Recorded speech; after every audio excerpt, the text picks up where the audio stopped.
Welcome to Brainstorm MTG. I'm ELD, and this is Fast Effect, Double Speed Magic the Gathering from ELD's Time Vault Games in Bellingham, Mass. We have Brian leading out very quickly here with Eye of Ugin into a Endless One. Also, Matter...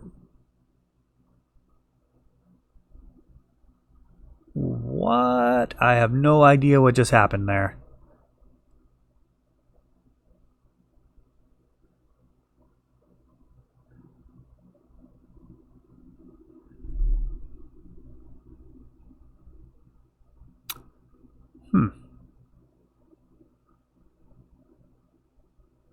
Did Brian just scoop?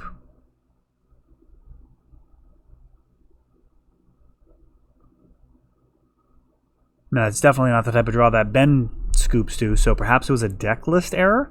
Perhaps there was a card that wasn't supposed to be in Brian's main deck. Though that should have been a judge call, not just a auto scoop. Huh. Well, let me know if you can determine what happened there. That is a little bit of a mystery to me. But hey, yeah, I mean, that's what happens when you do this in one take sometimes. You might look a little confused on camera, but we're just going to roll with it. I'm going to assume that Ben picked that game up, and let's see if that assumption is correct as we move forward here. Grixis Control, a very dangerous deck versus everything in the format. Has a variety of answers up and down the mana curve, 1, 2, and 3 mana. Even 4 mana if you count Jace the Mind Sculptor. So Chalice of the Void good against it, but not as crippling as it is perhaps against some of the other decks in the format. Ponder here. These first couple of turns, the cantrips can be crucial in making sure that the land drops are set up properly for both color and curving out to get to 3 or 4 mana. After that, they continue to make sure that you're drawing the goods and not flooding out on mana. And a Matter Reshaper here off Eldrazi Temple and Cavern of Souls. This guy is not going to be countered, but there may be some type of removal. And he is going to be bolted.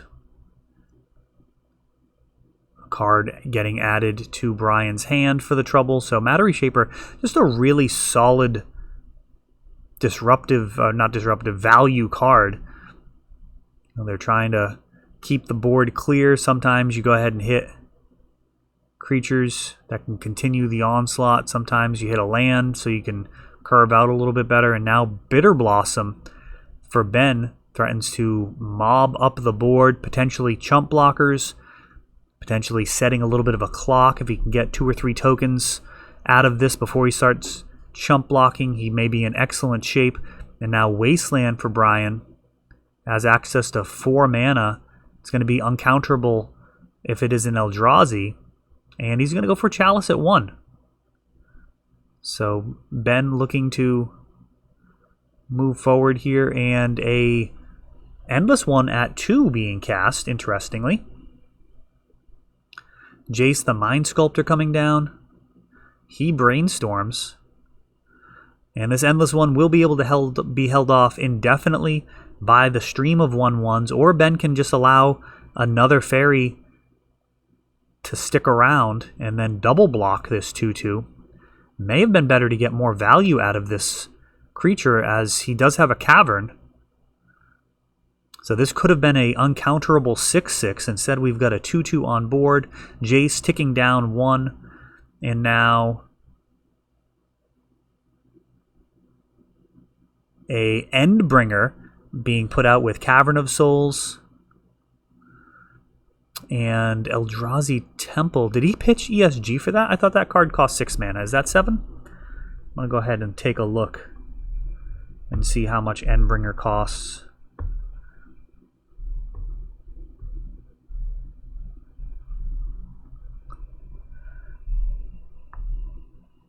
Yeah, Endbringer's 5 in a colorless.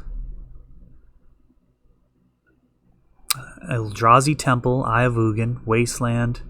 Yeah, I'm not sure why that ESG got pitched. Oh, we've got some tokens building up here. Blast Zone now. And this is looking pretty good for Brian, I would say. This Endbringer going to either be drawing cards or pinging creatures. It's going to be able to do that multiple times. Can also just swing. Thorn of Amethyst coming down now. That is going to inconvenience Ben significantly. And he's going to take that opportunity to Kolgan's command, taking out the Endbringer and the Chalice at 1. And now he's going to Brainstorm and likely Force of Will this Thorn. Can he allow this to stick around, or is he going to save his counter spells for... I mean, for what, really? There's a Cavern of Souls on the other side. I doubt you're going to get a much better spot to use your Force of Will.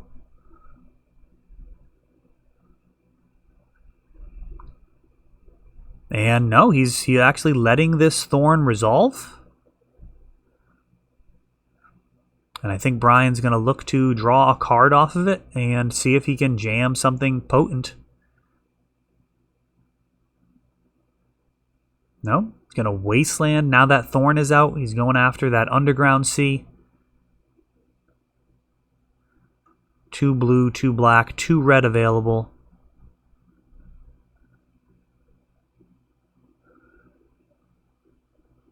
Jace Brainstorming.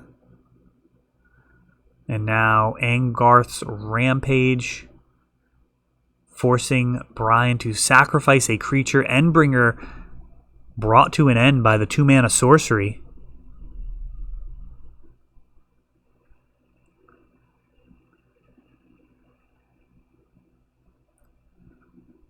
Urborg comes down. That's going to enable him to cast Chalice off of that Eye of Ugin. Now it taps for mana. And this is something Ben is willing to counter. He's okay paying the 1 in terms of getting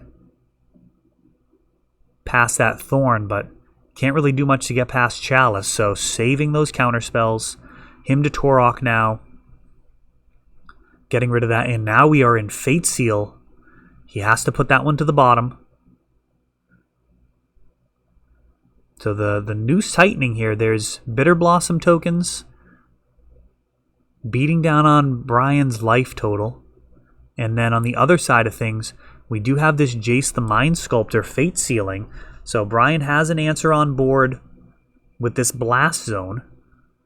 He's going to need to tick up to handle the Jace. So Jace is not likely to actually cause the game to end. And Ben actually recognizing that very easily switches over to using Brainstorm.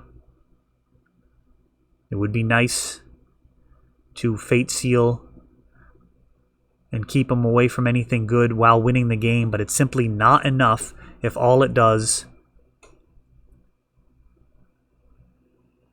is screw with Brian's draws. You really do need to have the victory with the Jace as well at the end of that Fate Sealing. Otherwise, you pass on a ton of card drawing for no real strong benefit. Your 2 cards are going to be better than your opponent's card for sure. And now the True Name Nemesis teaming up with the Bitter Blossom tokens, just beating down Eye of Ugin, allowing both a shuffle and a search. You can go get a colorless card, and we've got an Ulamog. And Ben heads up play using Kolgan's command to destroy the Thorn of Amethyst and make Brian discard. So the Ulamog going to the graveyard.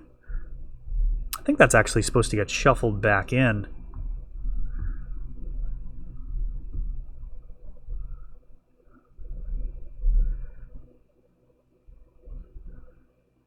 But Ben firmly in the driver's seat here.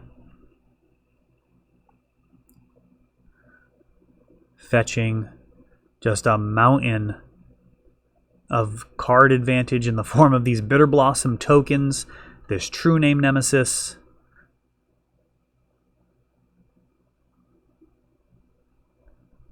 True Name now taken out by the Blast Zone. which allows Ben to pivot back to using Jace as a win condition.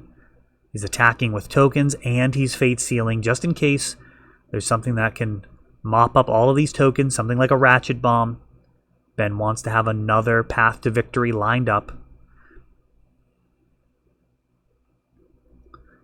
Brian, I believe, at 5, facing down 5 damage, and that's going to do it. So no Ratchet Bomb, and we'll see if this is correct here.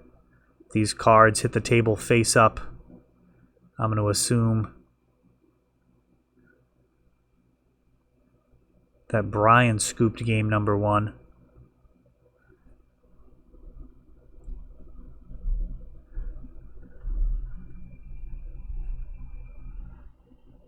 Is that the case? A little bit of drama here. Not sure if we're going to see a third game.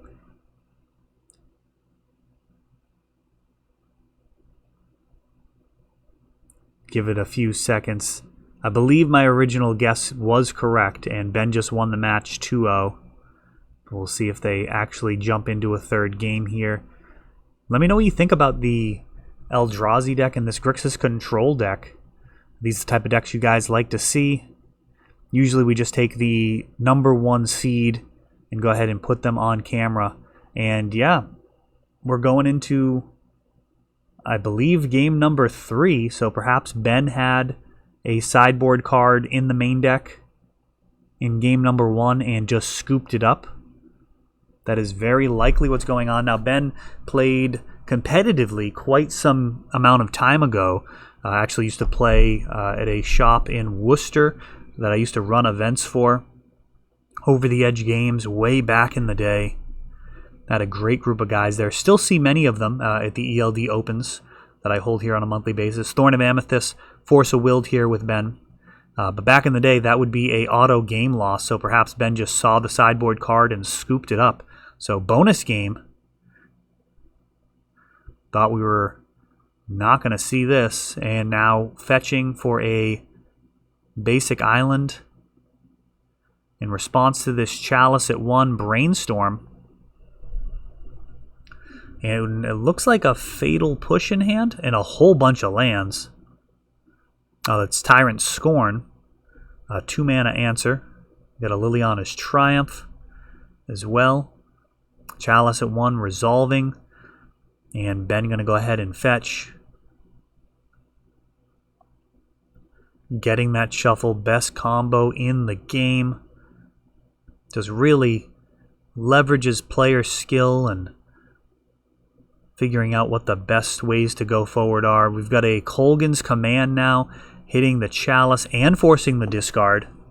And an Endless One coming down on 5. That is hit with Tyrant Scorn, the 2 mana answer. And oh no, a Blood Moon over there on the other side. If Ben draws some red mana, Blood Moon actually devastating versus Eldrazi. Reality Smasher. That gets hit by Liliana's Triumph. And now Ponder trying to find a red source. If he... oh, he's got it. He's got the Volcanic. So this could be pretty much a wrap, if you can believe it. Even though there's no colored requirements in any of these cards, the colorless is actually very difficult to deal with once that Blood Moon comes out. This is going to really limit Brian's options for threats. He has Endless One. He has potentially Eldrazi Mimic if he's still running that, but Reality Smasher, Thought Knot Seer, Matter Reshaper, Ulamog, all of these big, powerful cards, the reasons why you play Eldrazi, are not actually castable unless he somehow finds a waste. If he can find a waste, then he can start casting those bombs. But short of that, his deck only has red mana right now. Another City of Traders adds to the board, 3 damage coming in, and Brian has like 5 turns here with this clock. He's getting hit for 3 a turn. Ben essentially just draw go from here. Oh, there's the waste. Will this be enough? Matter Reshaper. The 3-2 will be happy to trade and really slow down this clock. Kolaghan's Command. It's going to shock and force a discard. Hits another Matter Reshaper off the top.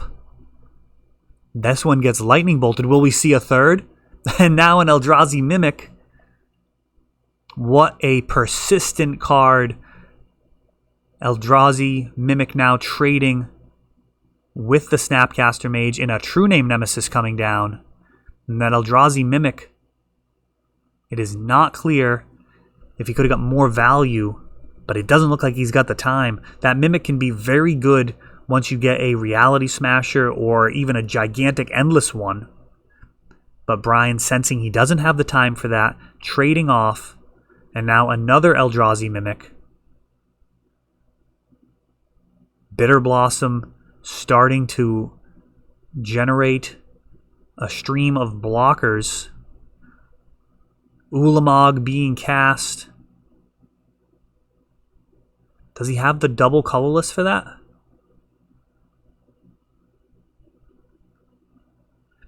Brian was at 3. I believe Ulamog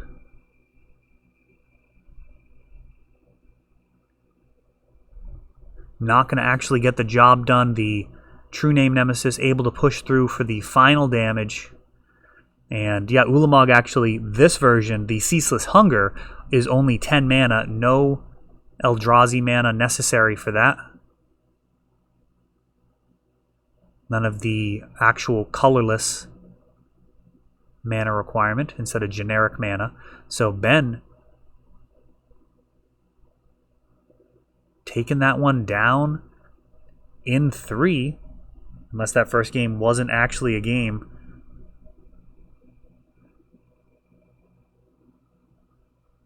Now there we go. The sideboard cards revealed. I believe we figured it out at this point.